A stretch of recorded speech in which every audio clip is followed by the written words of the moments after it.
Hey, this is Sam Black with my third match with this mostly blue cube draft deck. I am on the play, I believe, with a good hand. Oh, on the draw, maybe. Yeah, on the draw. Hand's still good on the draw. Play Delver. Gets Breeding Pool, Swamp, Brain Maggot. It's fine.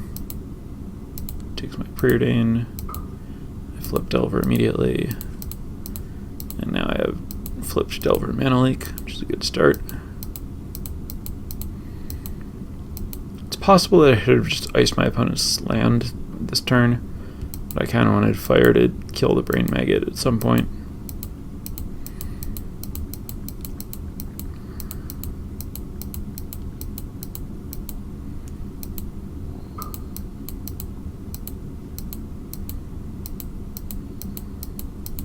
Not drawing very well.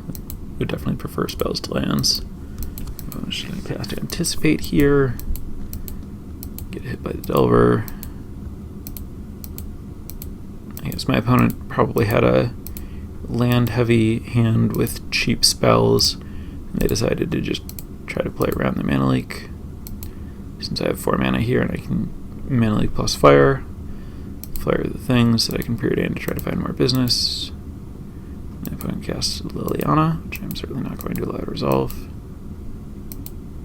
My opponent Force of Wills the Mana Leak, kills my Delver. And I'm just going to Compulsive Research here. Obviously discard a land. And play Polluted Delta to thin my deck and pass and hold up Anticipate. My opponent plays Pack Rat, which is pretty annoying. Uses Liliana. I have plenty of land to discard. And I'm going to Anticipate. Find 3 lands. Certainly not what I'm looking for. Daze doesn't help. So, Electrolyze is not great against Pack Rat. So I'm just going to kill off the Liliana. Draw another land, Preordain into Dig Through Time, which is definitely the exact thing I wanted. My opponent's going to activate Pack Rat, hit me with 2 Pack Rats, make a 3rd Pack Rat. I'm going to dig and try to find an answer to this situation. I find Firebolt, Force Spike, those don't do anything, land doesn't do anything, Impulse might do something, Izzet Charm might do something, Thada doesn't really do anything, Thing in the Ice. So I think that plan is to Thing in the Ice and then either Impulse or Izzet Charm to try to bounce the Thing in the Ice, but I have very little time to do it, like a turn. I take Impulse, which might be wrong. Play Thing in the Ice, play Impulse, find Treasure Cruise, which is kind of perfect, kind of very perfect. Play Treasure Cruise. So now I just need to find a spell that costs 1 or 2 so that I can cast it and daze, and then bounce my opponent's Pack Rats, and I don't. And it's very frustrating, because now my opponent can make a 4th Pack Rat, and I have to chump block a Pack Rat, and then I'm in massive trouble. So, got very unlucky with the Treasure Cruise after getting very lucky to draw into the Treasure Cruise after generally seeing a million lands for most of this game. Whine, complain. I can bounce 3 Pack Rats, but that doesn't get me anywhere. My opponent just discards the card they draw and hits me with the 1 remaining Pack Rat to kill me. So, lost to Pack Rat. A familiar experience, to be sure. So, I'm on the play in this game, and I boarded in white again. At this point, it's clear that I misbuilt my deck. This is something that I was planning on covering in wrap-up, but I might as well address now. The Red felt like it played well with my deck because it was cheap instants that play well with counterspells and card draw, but the problem is that I really can't expect to counter everything, especially when a lot of my counterspells are not hard counters. They're counter unless your opponent pays X. And even if they were all hard counters, my opponent is going to resolve a card at some point, and they might resolve one that isn't a 2 toughness creature.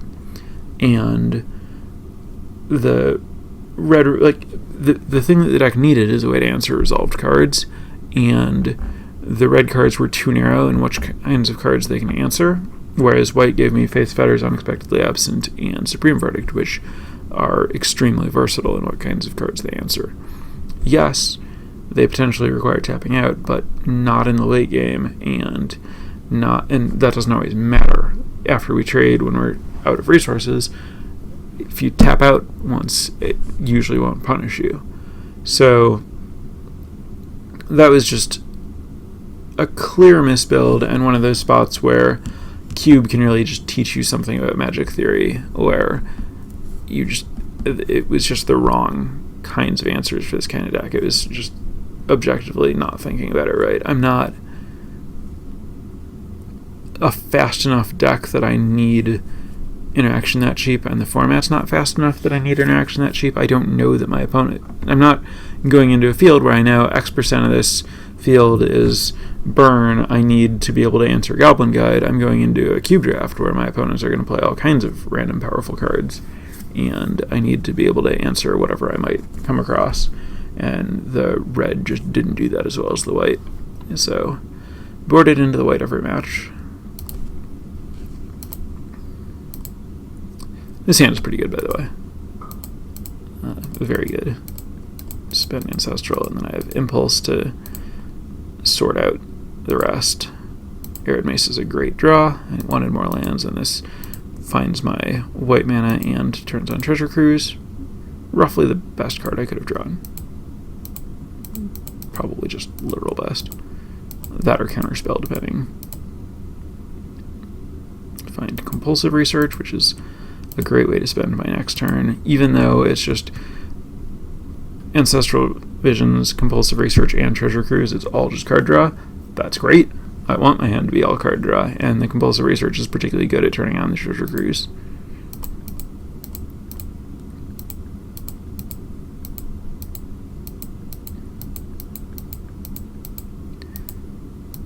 My opponent plays Ashiok, and this is exactly what I'm talking about, where the red cards would have been horrible. I probably would have just died to Ashiok despite having a ton of card draw.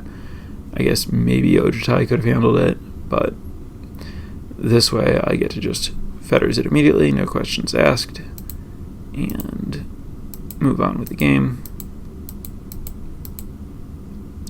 Opponent plays a Demon, which is fine. I mean, it's a solid threat, but I have a ton of cards here. I can just Supreme Verdict the Demon, be done with it. And this is where I was saying I didn't want the white, because I tap out for Fetters, let my opponent Demon. Tap out to answer the Demon, let my opponent do something else. Counterpoint, this also shows why it's fine to do that.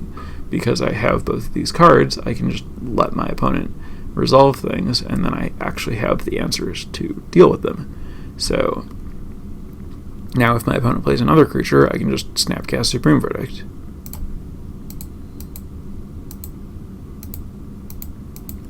As it turns out, my opponent does play another creature. It's a Shardless Agent, which is not a big deal, but it hits Packrat, which is certainly something that I'm going to need Supreme Verdict to answer, but as mentioned, I can just Snapcaster my Supreme Verdict.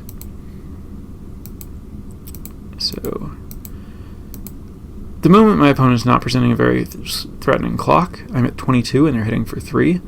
I'd rather make them commit to Packrat before I Supreme Verdict, and I can just pass and develop my game with Dig Through Time here.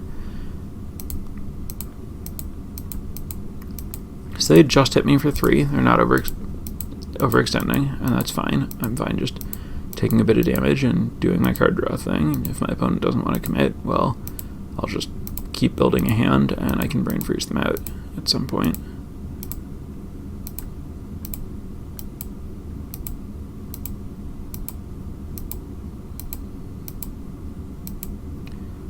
some point, maybe sooner than later.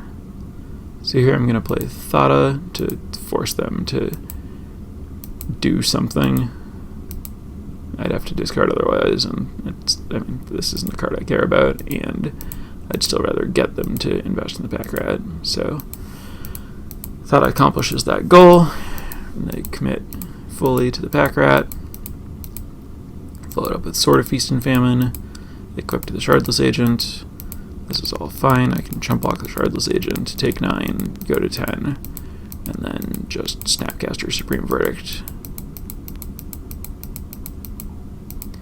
Kill everything, and I decide not to play the Delver.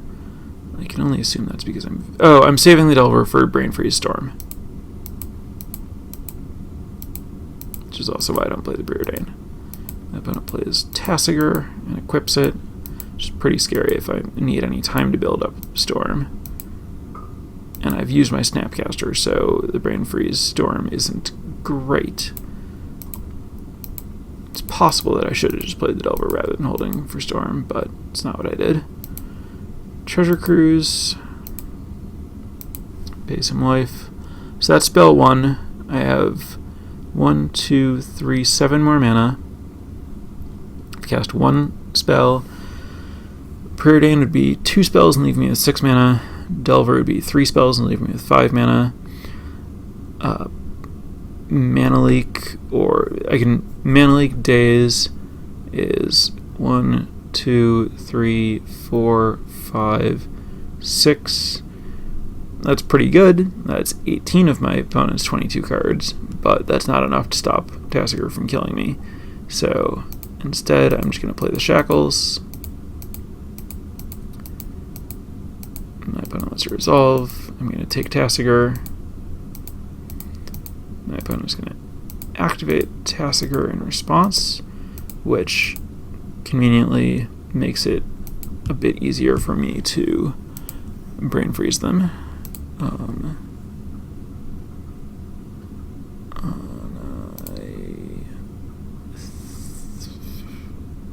not sure exactly what I gave them. It might have been Jace.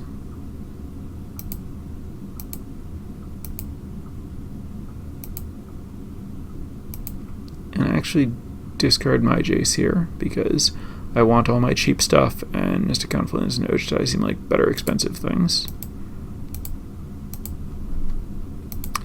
Opponent plays Liliana to kill Tasigur, but that just turns on my Shackles again, so that's fine. And now I draw a Force Spike, which is another cheap spell, and my opponent's library is smaller, so I'm getting to the point where I might have been able to just Storm kill my opponent this turn if they didn't have anything, but I decided to cast Ojutai first and let them try to deal with that.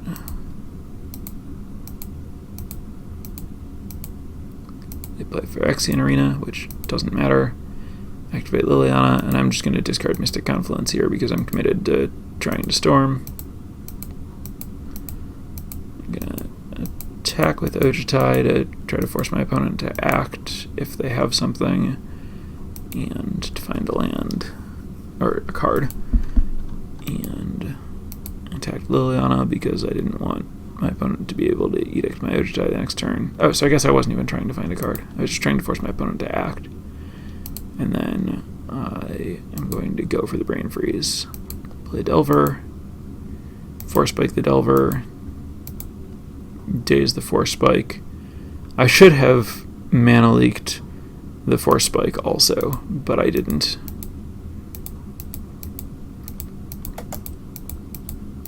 Cast Preordain. Mana Leak the Preordain. Brain Freeze in response. Brain Freeze for my opponent's entire deck.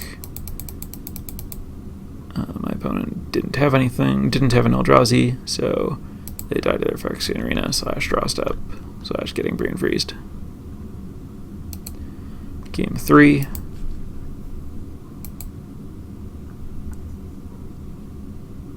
I am on the draw. I have another really good hand. Delver into Counterspell and Impulse. Dig through time for the late game. Perfect mana. Opponent plays Black Lotus. It doesn't do anything with it. Plays Baleful Strix, which is a good answer to my Delver. And I'm just going to attack with the Delver. Opponent accepts the +1 card. I accept getting rid of the Baleful Strix so that my Ojutai can do better things later on. Opponent Brain Maggots, which I just let resolve. They can have whatever they want. They take Counterspell. I figure I'll just get my Counterspell back at some point later on. It'll be good. So I boarded the red back in addition to the white because my opponent had a bunch of cheap creatures like Pack Rat and Brain Maggot and Baleful Strix and just finishing off Liliana that I wanted to burn for. And I cut the Force Spike type cards because it seemed like the game was going late and my opponent knew about them and could play around them easily. The games were going long enough that I wasn't worried about the consistency of the mana also.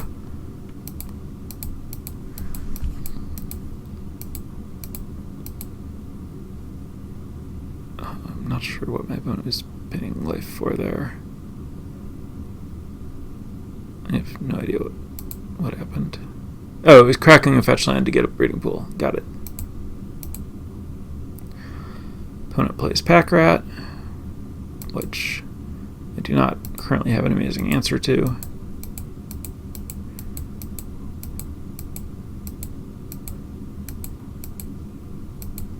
And I'm just going to play Thada.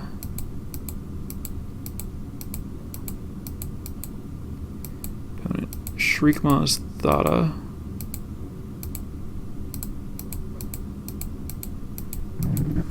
But that was using a card on not making a Pack Rat, so that's a victory.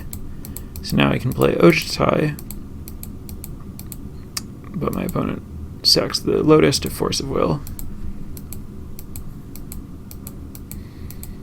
Not the most impressive Lotus. And hits me with Pack Rat Maggot here. So now I'm going to dig.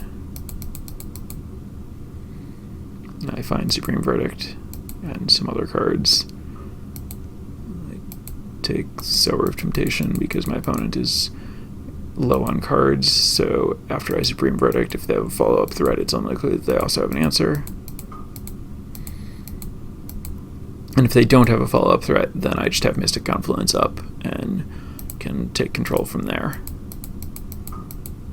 So now I just get Supreme Verdict and I drew Snapcaster, so that's pretty good.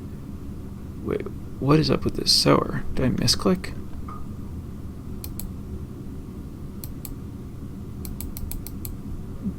I do not understand casting Sower here, and I don't remember casting Sower here. And the game seems to be glitching out. I kind of wonder if this just didn't even really happen.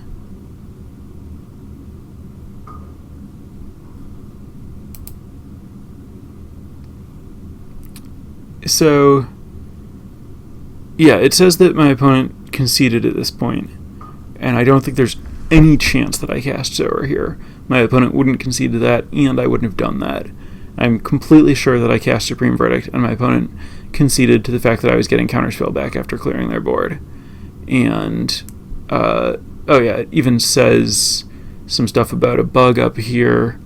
So, yeah, this is Moto being really weird, and just making things up about what happened. Which is, I have no idea how that bug occurs, but what actually happened in this game is that I cast Supreme Verdict, and my opponent conceded to losing their board and me getting Counterspell against their one card in hand, and I certainly couldn't lose from this spot. Though I will say that it's not actually accurate that I certainly couldn't lose. I was at a minute 30. It was nice of my opponent to not play it out in a spot where I would definitely win the game if it reached a natural conclusion. And I think that it's likely that I would have won anyway. I could just play the Sower and start attacking. But that was the match and the draft. So I went 2-1 every round, losing 2 of the game 1s when I was playing the red build that was definitely the wrong build of the deck. It's possible that this 3-color version was actually the best build in a vacuum. So I lost twice with that, and once to the top-decked Sneak Attack Emrakul. I thought the deck, especially the white version, was pretty good. Not amazing by cube standards, since the ceiling in a cube draft is extremely high, and this deck didn't have power. But as far as unpowered decks go, it had a solid plan and a bunch of good cards, and I think it's well positioned in the cube metagame insofar as that's a thing. And counter spells are just really good in Vintage Cube, where so many people are trying to do unfair things and trying to ramp into big stuff, and counter spells really just blow all that up. And I mentioned during the draft that it's just hard to get that many counter spells because I think everyone knows that they're a priority and there aren't very many of them in the draft. Got a little lucky here, found a spot where they were open, had a lot of them, and drafted a blue control deck that I think a lot of players would theoretically like to end up in and are looking for, but usually blue is so contested that you don't get to do that. You end up with a blue something deck that just has the few counter spells that you got accompanying some other game plan. But I had kind of very much barely enough ways to win in addition to my counter spells, but it was sufficient given that I had so much great card advantage and so many great counter spells. So fun draft, a lot of hard fought matches, and that is the end of this cube.